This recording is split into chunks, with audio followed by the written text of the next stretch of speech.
What's up, my fellow chicken leg twins? It's your boy Big Muzz here, back at it again with another classic Wild Twink guide. This time we'll be taking a look at the Warlock class. Let's start off by looking at the pros and cons of the Warlock class in the 19 Twink bracket. Warlock is arguably the most powerful AoE class in the bracket. That's right, AoE. You may be thinking, Warlock doesn't even have Rain of Fire or Hellfire at this level. Did you even play vanilla, you complete utter piece of shit pea-brained mongoloid? The thing that gives Warlocks their quote-unquote powerful AoE damage is the ability to multi-dot. In a Warsong Gulch teamfight, or even open world PvP, you can dot up everyone around and get a large amount of damage ramping up over the course of a fight. In this scenario, Warlock is probably the best DPS class imaginable, as long as they have good uptime on their dots. Like all casters, Warlocks have access to the Gravestone Scepter, which provides good DPS without costing mana, and you're honestly probably better off using this wand than using Shadow Bolt or Scorch.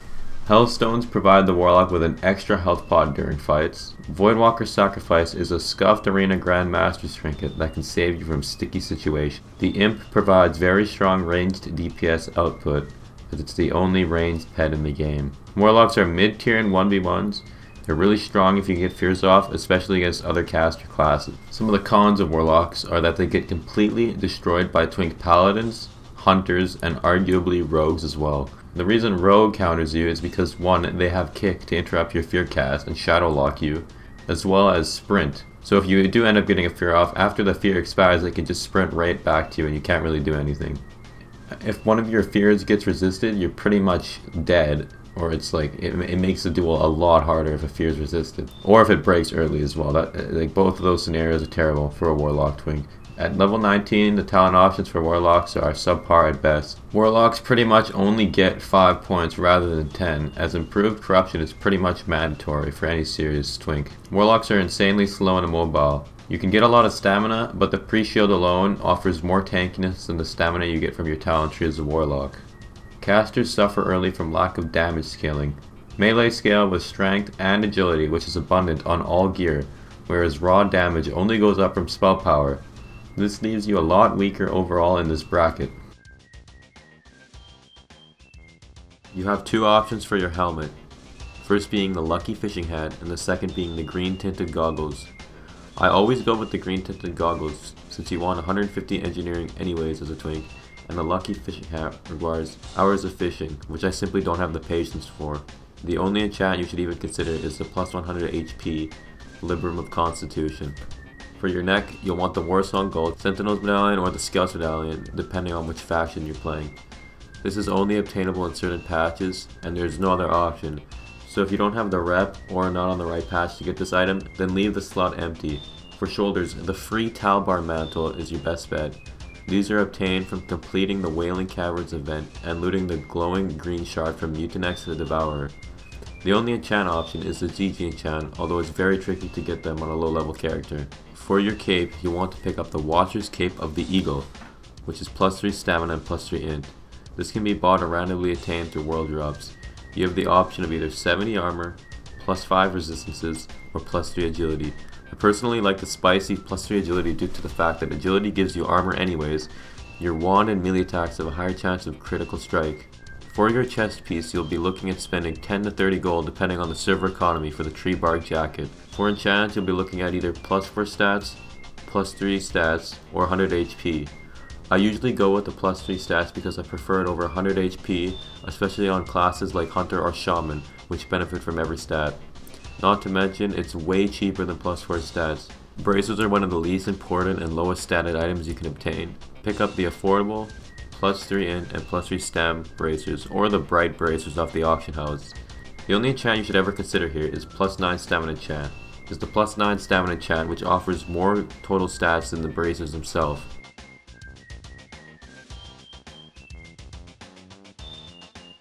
As for your hands, you want to pick up the Mage Fist Gloves, a blue BOE item.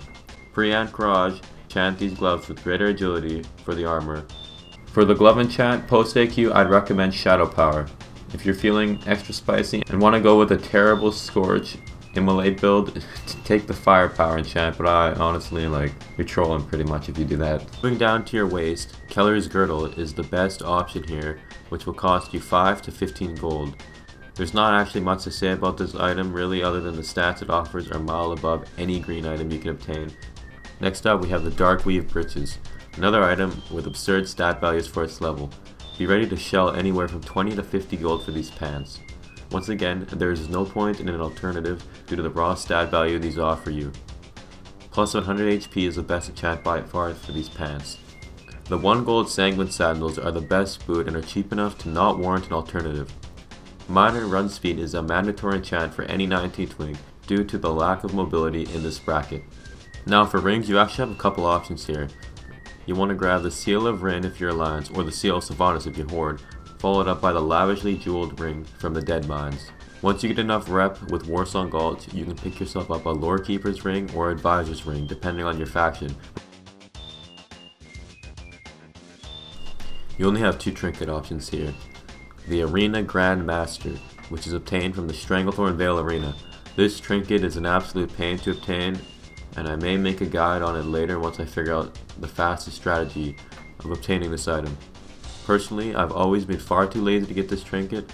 That being said, it's absolutely worth the time, as the shield you get from this item is massive, not to mention the percent dodge chance is nothing to scoff at. Be cautious around priests and shamans, as they can purge that 800 shield off, leaving you vulnerable. The second trinket you want to pick up is the PvP Medallion trinket that breaks you out of CC effects, which can be completed in a couple battlegrounds. For your main weapon, you'll want to pick up the Crescent Staff from the Leaders of the Fang quest. This is a free staff with absurd melee damage and very powerful stats on it.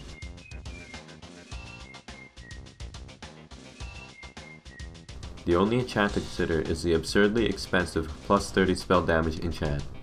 If you've seen my Wand Priest video, you'll know what wand to get, and that's the Gravestone Scepter, which can be obtained only at level 19. This wand is scaled for mid to high level 20s, but since it's a quest item, you can use it right at level 19. Complete the Blackfall ability with the help of a friend, have them clear the dungeon all the way to Keldris so you do not get any experience. Let's take a look at some of the talent options available for Warlocks. I'll start off with some standard builds. Take 5 out of 5 Improved Corruption, as you need it to be an instant cast with any serious build. Then you have a couple different options in the demo tree. If you want to be a tad tankier, take 5 out of 5 Demonic Embrace. If you want more DPS, take 3 out of 3 Improved Imp with 2 out of 5 Demonic Embrace. Some people like putting a few points into Improved Hellstone, but the permanent health from Demonic Embrace is better in my opinion. Now if you're feeling extra spicy, you can try out this caster build. Take 5 out of 5 Improved Shadowbolt and 5 out of 5 Bane. I would not ever suggest this build for 1v1s, but it could potentially work out in a 10v10 Warsong Gulch scenario. The last option with the least amount of DPS but the most survivability would be the 2 out of 2 Improved Hellstone, 5 out of 5 Demonic Embrace, and then 3 out of 3 Improved Voidwalker for the 30% stronger Sacrifice Shield. Your DPS will be slightly handicapped by the lack of Imp, but this spec gives you the most survivability.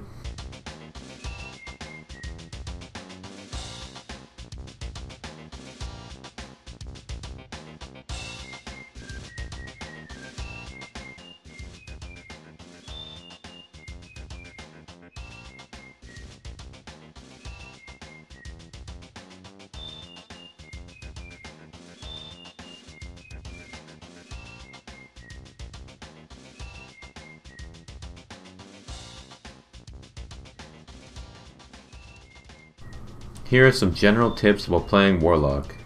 Like most casters, try to stay off to the side and not become the focused target. The only ability you have to peel people off you is Fear, and if that is resisted or interrupted, you're likely to die. Make sure to always keep dots rolling on all targets near you for maximized damage. In 1v1s, you have the advantage of being able to bandage while the opponent cannot due to the dots you have rolling on them. Always keep someone feared in a fight. In a 1v1, I never cast Shadowbolt, Scourge, or anything unless you are sure you can get it off safely. Dodge plus Fear and making distance is pretty much your only guaranteed shot at winning in a 1v1 at this level. You have a much easier time with casters due to their lack of ability to consistently hit stun you and interrupt at this level. Warlock is probably one of the harder classes to win a 1v1 with at this twink bracket. This is mainly due to the only peel they have available for themselves is Fear. Fear is not the most consistent of abilities. Sometimes it resists, sometimes it breaks early, and if either of those happens, your chances of winning are decreased drastically. I suggest using your Warlock in Warsaw Gulch and sticking with a Hunter or Warrior, considering Hamstring, Wind Clip, and Concussive Shot can help peel targets off of you. Anyways, thanks guys, hope you enjoyed the video. If you did, feel free to subscribe. I'm going to be creating more Classic WoW Twink guides for every bracket, hopefully in the future, and I hope you give twinking a try in Classic WoW. If you have a guide you'd like me to make next, then feel free to leave it in the comments below. Also, please follow my Twitch. I stream random games as well as private servers.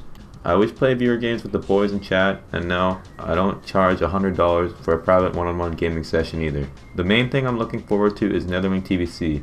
I'll be streaming that and I hope to see some of you boys rolling there with us. I have decided I'm going to be playing Alliance this time around, considering I have never done pre-Cataclysm Alliance side leveling. I've only ever played Horde. Anyways boys, that's it for me, and I'll see you guys next time.